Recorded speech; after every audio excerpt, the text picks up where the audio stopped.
नमस्कार, आप सभी का स्वागत करती हूँ मैं अपने YouTube चैनल पर। दोस्तों, आज मैं दो पत्तों की कहानी लेके आप लोगों के सामने उपस्थित हो रही हूँ। तो सुनिए, एक समय की बात है। गंगा नदी के किनारे पीपल का एक पेड़ था। पहाड़ों से उतरती गंगा पूरे वेग से बह रही थी कि अचानक पेड़ से दो पत्ते नीचे आ गिरे। एक पत्ता आड़ा गिरा और एक पत्ता सीधा गिरा। जो पत्ता आड़ा गिरा वो अड़ गया और कहने लगा, आज जो भी हो जाए मैं इस नदी को रोक के ही दम लूंगा, और इसमें मेरी जान ही क्यों ना चली जाए, मैं इसे आगे नहीं बढ़ने दूंगा। तो आड़ा पत्ता जोर जोर से चिल्लाने लगा, रुक जा गंगा रुक जा, अब तो आगे नहीं बढ़ सकती, मैं तुझे रोक के ही दम लूंगा। पर नदी बहती जा रही है। उसे तो पता ही नहीं था कि कोई पत्ता उसे रोकने की कोशिश कर रहा है। पर पत्ते की जो है जान पे बनाई, वह लगातार संघर्ष कर रहा है, परिश्रम कर रहा है। वो जानता ही नहीं है कि उसे बिना लड़े भी वहीं पहुंचना है जहां वो लड़ के पहुंच रहा है, जहां वो थक हार कर पहुंचेगा, उसे कुछ भी पता नहीं था। पर तब और अब के बीच का उसका समय जो रहा वह पीड़ा का रहा और थक हार का रहा। तो उसका समय कैसा बन गया? वो उसके संताप का काल बन गया।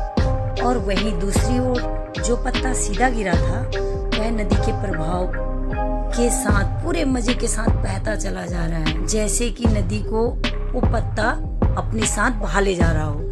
ऐसे बड़े मजे से बहता जा रहा है। यह कहता जा रहा है कि चल गंगा, आज मैं तुझे तेरे स्थान पे पहुंचा के ही दम लूंगा। चाहे जो भी हो जाए, मैं तेरे मार्ग में कोई भी अवरोध नहीं आने दूंगा, तुझे मैं तेरे सागर तक पहुंचा के ही दम लूंगा।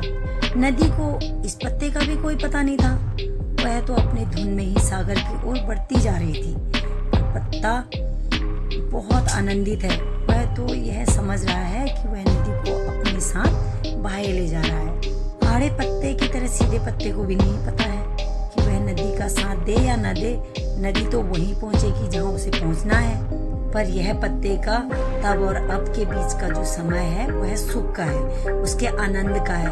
उसका जो काल बना उस समय वो आनंद का बना। जो पत्ता नदी से लड़ रहा है, नदी को रोकने की कोशिश कर रहा है, उसकी जीत का कोई उपाय संभव नहीं है, फिर भी वो रोकने की कोशिश कर रहा है। और जो पत्ता नदी के साथ बह रहा है, उसकी हार का कोई उपाय संभव ही नहीं है, जबकि वो नदी के साथ बह रहा है।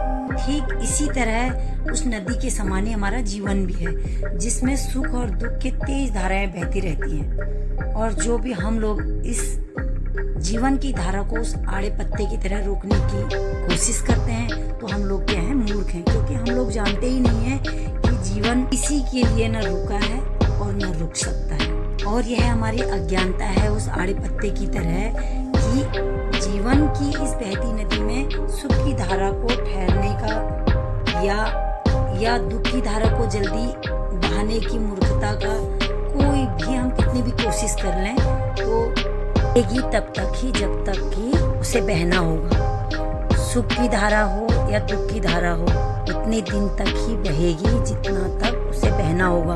अब उसे कभी रोक नहीं सकते हैं हम, कोई भी उसे रोक नहीं सकते हैं, लेकिन उपाय कर सकते हैं खुश रहकर। हमारे जीवन में दुख का बहाव जितने समय तक आना होगा वो आएगा और आकर रहेगा। तो हम क्यों उस आड़े पत्ते की तरह उसे रोकने की फिजूल मेहनत करें, बल्कि जीवन में आने वाली हर अच्छी बुरी परिस्थितियों में खुश रहकर हम अपने जीवन को उस बहती धारा की तरह, उस सीधे पत्ते की तरह ऐसे चलते ले जा सकते हैं जैसे कि हम ही जीवन को ले जा रहे हैं, जैसे कि हम अपने जीवन को खुद चला रहे हैं। सीधे पत्ते की तरह सुख और दुख में समता और आनंदित होकर जीवन की धारा में हम मौज ले सकते हैं। जो भी जीवन में ऐसी सहजता से चलना सीख जाता है ना, उसे दुख और सुख में कोई फर्क नजर नहीं आता है। वो आराम से हंसते हंसते अपना जीवन बिता लेता है। तो दोस्तों, मुझे कमेंट करके बताना कि इस कहानी से हमें क्या शिक्षा मिलती है।